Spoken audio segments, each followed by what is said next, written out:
இது கணேசன் குரல் தாயகம் மற்றும் இலங்கை செய்திகளுடன். முதலில் தலைப்புச் செய்திகள். அர்ச்சுனா ராமநாதன் அவர்கள் தனது பாதுகாப்பை அதிகரிக்குமாறும் தனது பாதுகாப்பு சம்பந்தமான கோரிக்கைகளை பாராளுமன்றத்தில் முன்வைத்திருக்கின்றார். ராஜபக்சவனது மோசடிகளுக்கு அரசும் பொறுப்பு கூற வேண்டும். முஜிபுர் ரஹ்மான் எம்பி நெருக்கடியின் பின் வறுமை அதிகரிப்பு, நம்ம நாட்டிற்கு மஞ்சள் நிற எச்சரிக்கை, முன்னாள் ஜனாதிபதிக்கு பாதாள உலகுடன் தொடர்பு, விசேட சோதனையில் தோட்டாக்கள் மீட்பு, தவறு ஏனும் எம்பக்கம் வந்துவிடாதீர்கள் கரணி எச்சரிக்கை, ஈஸ்டர் தாக்குதல்கள்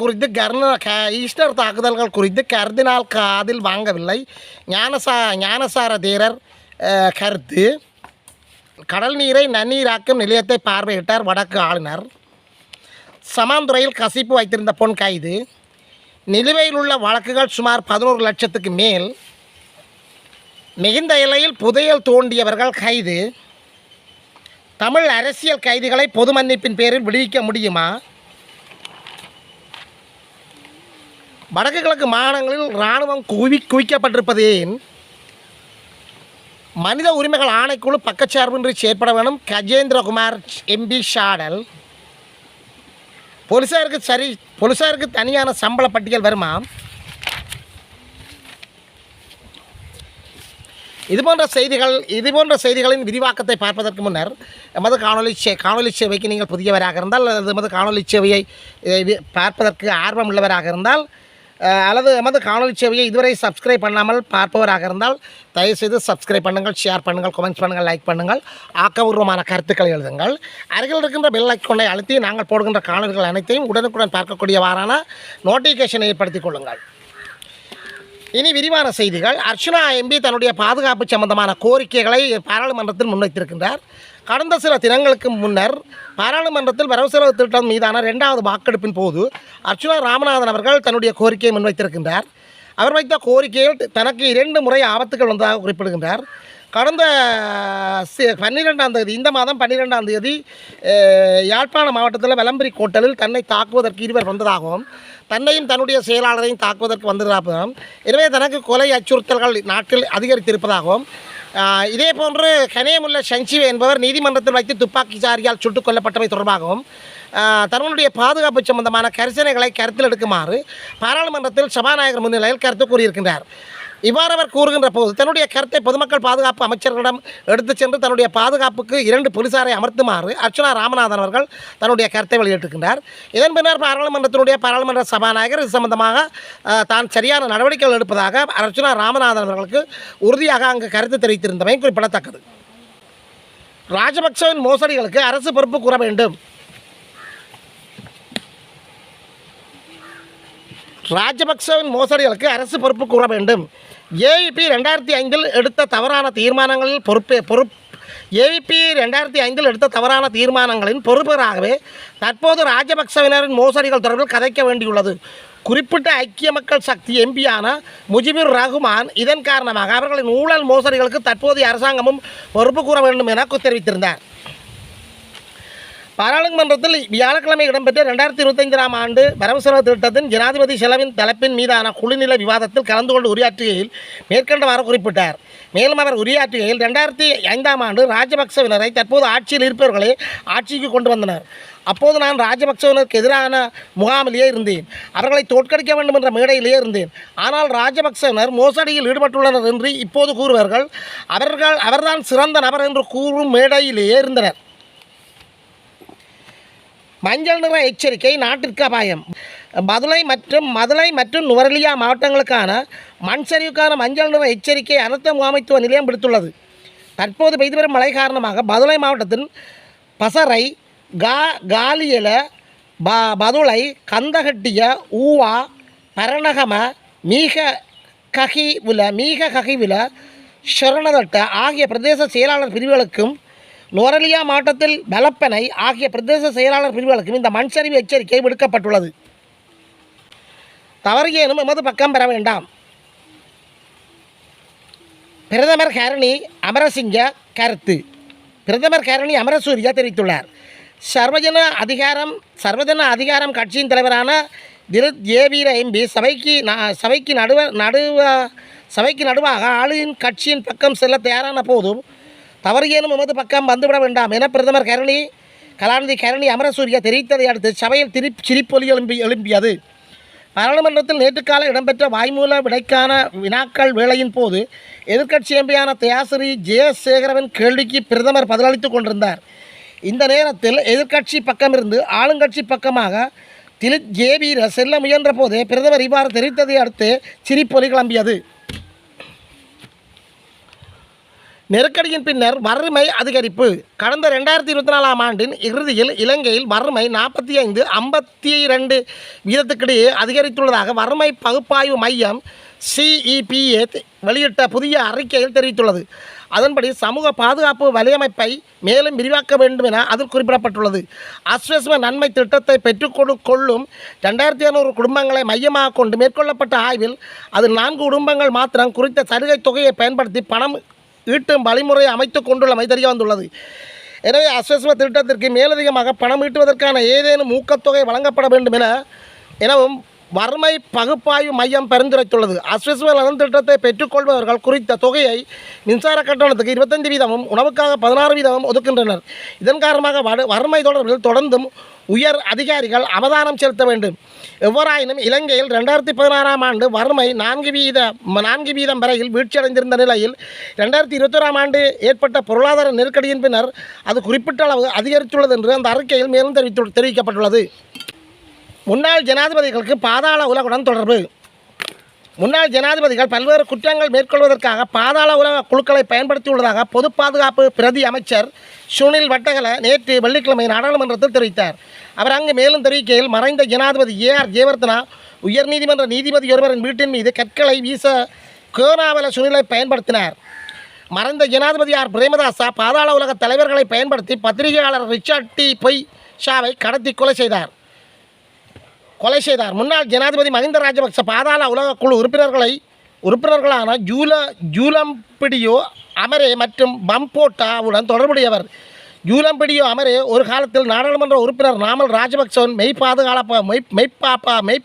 மெய்க்காப்பாளராக செயற்பட்டார் என கூறினார்.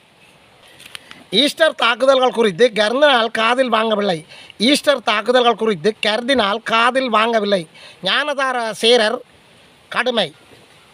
ஈஸ்டர் தாக்குதல்கள் குறித்தினால் மல்கம் ரஞ்சித்திடம் முன்கூட்டியே தெரிவித்ததாகவும், ஆனால் அவர் அதனை காதில் வாங்கிக் கொள்ளவில்லை என்றும் பொதுப்பலன சேனா அமைப்பின் பொதுச் செயலாளர் கெலகுட அத்தே ஞானசாரர் தேரர் தெரிவித்துள்ளார். இது குறித்து அவர் ஊடகங்களுக்கு கருத்து தெரிவிக்கையில், ஈஸ்டர் தாக்குதலுக்கு முன்பே நாங்கள் கர்தினாலை அணுகி அவருடன் நீண்ட நேரம் விவாதித்தோம். சாத்தியமான அச்சுறுத்தல் குறித்து எச்சரித்தோம். இருப்பினும் அவர் எங்கள் எச்சரிக்கையை புறக்கணித்தார். பொதுப்பலன சேனாவின் பொதுச் செயலாளர் என்ற முறையில் தாக்குதல் குறித்து சம்பந்தப்பட்ட பணியாளர்களுக்கு தெரிவிக்க எங்களுக்கு அதிகாரம் இருந்தது. ஆனால் நாட்டின் பாதுகாப்பு படைகளை கட்டுப்படுத்த எங்களுக்கு அதிகாரம் இல்லை. புலனாய்வு சேவைகளால் கூட அணுக முடியாத பல இரகசிய தகவல்களை நாங்கள் பெற்றுள்ளோம். இந்த தாக்குதல் குறித்து 2014 முதல் நாள் எச்சரித்து வந்தோம். அந்த நேரத்தில் அந்தந்த அரசாங்க தலைவர்களுக்கு 17 கடிதங்களை அனுப்பினேன்.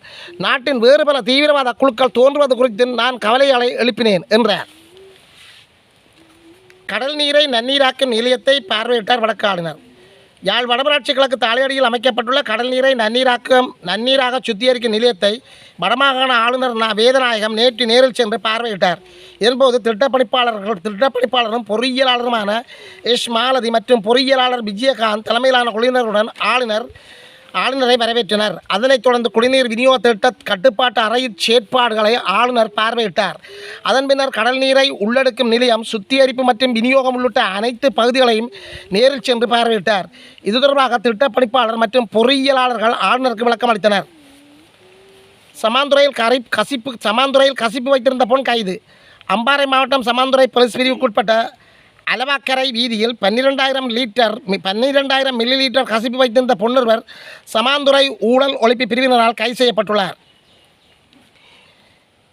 தமிழ் அரசியல் கைதிகளை பொது மன்னிப்பில் விடுவிக்க முடியுமா? சிறைச்சாலைகளில் தடுத்து வைக்கப்பட்டுள்ள தமிழ் அரசியல் கைதிகளை மனிதாபிமானத்தின் அடிப்படையிலோ இல்லையல் ஜனாதிபதியின் பொது மன்னிப்பின் அடிப்படையிலோ விடுதலை செய்ய முடியுமா என்று பாராளுமன்ற உறுப்பினர் சிவஞானம் ஸ்ரீதரன் நாடாளுமன்றத்தில் கேள்வி எழுப்பினார்.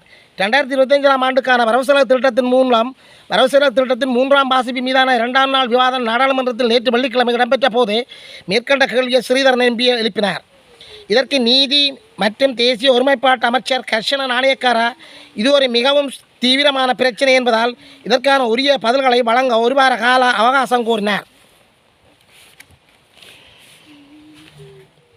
மிகுந்தலையில் புதியல் தோண்டியவர்கள் கைது. மிகுந்தலை போலீஸ் பிரிவுக்குட்பட்ட மரதன் கல்ல கரடிக்குளம் பகுதியில் கரடிக்குளம் பகுதியில் புதியல் தோண்டியதாக கூறப்படும் 5 சந்தேக நபர்களை அனுராதபுரம் வலய குற்றத்தடுப்பு பிரிவினரால் நேற்று முன்தினம் வியாழக்கிழமை கைது செய்யப்பட்டுள்ளனர். நிலுவையில் உள்ள வழக்குகள் சுமார் 11 லட்சத்துக்கு மேல். நீதிமன்ற கட்டமைப்பில் தீர்க்கப்பட வேண்டியுள்ள வழக்குகளின் எண்ணிக்கை அதிகமாக இருப்பதால் சட்டத்தில் நிலைநாட்டும் செயற்பாட்டில் காணப்படும் கணிசமான காலதாமதம் தொடர்பில் நீதி மற்றும் தேசிய ஒருமைப்பாட்டு அமைச்சர் ஆலோசனை குழு கூட்டத்தில் கலந்துரையாடப்பட்டது. இதற்கமைய உயர்நீதிமன்றத்தினால் தீர்க்கப்பட வேண்டிய 5785 வழக்குகள் நிலுவையில் இருப்பதுடன் மேன்முறையீட்டு நீதிமன்றத்தில் 4572 வழக்குகளும் குற்றவியல் வழக்குகள் விசாரிக்கப்படும் மேல் நீதிமன்றங்களில் 6286 வழக்குகளும் வணிக மேல் நீதிமன்றங்களில் 6116 வழக்குகளும் 3 நீதிபதிகளை கொண்ட நீதிமன்றங்களில் 3 வழக்குகளும் மேல் நீதிமன்றங்களில் 27324 வழக்குகளும் மாவட்ட நீதிமன்றங்களில் 2,62,665 வழக்குகளும் சிறுவர் நீதவான் நீதிமன்றங்களில் 1260 வழக்குகளுமாக ஒட்டுமொத்தமாக தீர்க்கப்பட வேண்டிய வழக்குகள் 11,31,818 வழக்குகள் நிலுவையில் இருப்பதாக அதிகாரிகள் ஆலோசனை குழு கூட்டத்தில் சுட்டிக்காட்டப்பட்டது. 11,31,818 வழக்குகள் நிலுவையில் இருப்பதாக அதிகாரிகள் ஆலோசனை குழு கூட்டத்தில் சுட்டிக்காட்டினர். வழக்கு விசாரணைகளை நெறிப்படுத்துவதற்கான திட்டங்கள் ஏற்கனவே நடைமுறைப்படுத்தப்பட்டிருப்பதாகவும் இது தொடர்பில் நீதிபதிகளுக்கு பயிற்சி அளிக்கும் செயற்திட்டம் ஒன்று நடைமுறைப்படுத்தப்பட்டிருப்பதாகவும் இலங்கை நீதிபதிகள் அமைப்பை பிரதிநிதித்துவப்படுத்துகின்ற அதிகாரிகள் தெரிவித்தனர். வடக்கு கிழக்கு மாகாணங்களில் இராணுவம் குவிக்கப்பட்டிருப்பதேன்? நாட்டின் ஒரு யுத்தம் இல்லாத சூழலில் வடக்கு கிழக்கு மாகாணங்களில் 6 பேருக்கு ஒரு இராணுவத்தினர் என்ற அடிப்படையில் இராணுவத்தினர் குவிப்பதற்காக என்ற கேள்வி எழுப்பியுள்ளார் நாடாளுமன்ற உறுப்பினர் ஸ்ரீதரன் எம்பி. நாட்டின் மொத்த இராணுவத்தில் 3 பங்கு இராணுவத்தினர் வடக்கு கிழக்கில் குவிக்கப்பட்டுள்ளதாகவும் சுட்டிக்காட்டியுள்ளார். நாடாளுமன்றத்தில் நேற்று இடம்பெற்ற பாதுகாப்பு அமைச்சுக்கான நிதி ஒதுக்கீடுகள் மீதான விவாதத்தில் உரையாற்றும் போது மேற்கண்டவாறு கூறினார். இதன்போது அவர் மேலும் கூறியதாவது, மனித உரிமைகள் ஆணைக்குழு பக்கச்சார்பின்றி செயற்பட வேண்டும். கஜேந்திரகுமார் எம்பி சாடல். பெரும்பாலும் வடக்கு கிழக்கில் நியமிக்கப்படும் போலீஸ் உயராதிகள் தண்டனை இடமாற்றங்களில் வருபவர்களாகவே காணப்படுவதால் அவர்களின் செயற்பாடுகள் தொடர்பில் மனித உரிமைகள் ஆணைக்குழு பக்கச்சார்பின்றி செயற்பட வேண்டும் என நாடாளுமன்ற உறுப்பினரும் கஜேந்திரகுமார் பொன்னம்பலம் தெரிவித்துள்ளார். நேற்று முன்தினம் வரவு செலவு திட்டத்தின் விவாதத்தின் போது அவர் இவ்வாறு தெரிவித்துள்ளார். அவர் உரையாற்றுகையில் தலைப்பு எண் 13 கீழான இந்த விவாதத்தின் கீழ் மனித உரிமைகள் ஆணைக்குழு தொடர்பாக வருவதால் மனித உரிமைகள் ஆணைக்குழு பற்றி நான் சில கருத்துக்கள் முன்வைக்க விரும்புகின்றேன். கடந்த பாராளுமன்ற தேர்தலில் இதே தலைப்பின் விவாதத்தில் நான் பங்கேற்றதை கௌரவ தலைமை உறுப்பினராகிய நீங்கள் அறிந்திருப்பீர்கள். ஆணைக்குழு செயற்பாடு மற்றும் அதன் நம்பகத்தன்மை குறித்து நான் சில சிக்கல்களை எழுப்பினேன். ஏனெனில் மனித உரிமை ஆணைக்குழுவினர் தலைவர் சில உறுப்பினர்களுடன் வடக்கு மாகாணத்துக்கு விஷயம் செய்திருந்தார் மற்றும் பல ஆண்டுகளாக போராட்டத்தில் ஈடுபட்டு வரும் காணாமலாக்கப்பட்டோரின் குடும்ப உறுப்பினர்களை நேரில் சென்று சந்தித்தார். அதன் பின்னர் அவரும் ஏனைய உறுப்பினர்களும் கொழும்புக்கு வந்தபோது முற்றிலும் உண்மைக்கு புறம்பான அறிக்கை ஒன்றை வெளியிட்டிருந்தார்கள். போலீசாருக்கு தனியான சம்பள பட்டியல் வருமாம். அடுத்த ஆண்டு வரவு செலவு திட்டத்தில் காவல்துறைக்கு தனிச்சம்பள அமைப்பை ஏற்படுத்த அரசாங்க நடவடிக்கை எடுக்கும் என பொது பாதுகாப்பு அமைச்சர் ஆனந்த விஜயபால தெரிவித்துள்ளார். இந்த ஆண்டு காவல்துறை அதிகாரிகளின் சம்பளத்தை அதிகரிக்க அரசாங்கம் நடவடிக்கை எடுத்துள்ளது. ஒரு போலீஸ் கான்ஸ்டபிள் அடிப்படை சம்பளம் 29,540 ரூபா. போலீஸ் துறையில் பல்வேறு பதவிகளுக்கான பின்வரும் சம்பள உயர்வுகளை அரசு வழங்க உள்ளது. கான்ஸ்டபிள் ரூபா 6,182 அதிகரிப்பு. காவல்துறை பட்ஜெட் ரூபா 6,441.54 அதிகரிப்பு. துணை ஆய்வாளர் ரூபா 6,551.72 அதிகரிப்பு. இன்ஸ்பெக்டர் ரூபா 7,040.24 அதிகரிப்பு. தலைமை ஆய்வாளர் ரூபா 7,655.74 அதிகரிப்பு. உதவி காவல்துறை கண்காணிப்பாளர் ரூபா 8,244.11 அதிகரிப்பு. காவல்துறை கண்காணிப்பாளர் மற்றும் மூத்த காவல் கண்காணிப்பாளர் ரூபா 9,925 அதிகரிப்பு. துணை ஆய்வாளர் அதிகரிப்பு. துணை ஆய்வாளர் மூத்த ஆய்வாளருக்கு ரூபா 11,118 அதிகரிப்பு. துணை ஆய்வாளர் மற்றும் மூத்த ஆய்வாளர் ரூபா 11,118 அதிகரிப்பு. காவல்துறை கண்காணிப்பாளர் ரூபா 13,223 அதிகரிப்பு.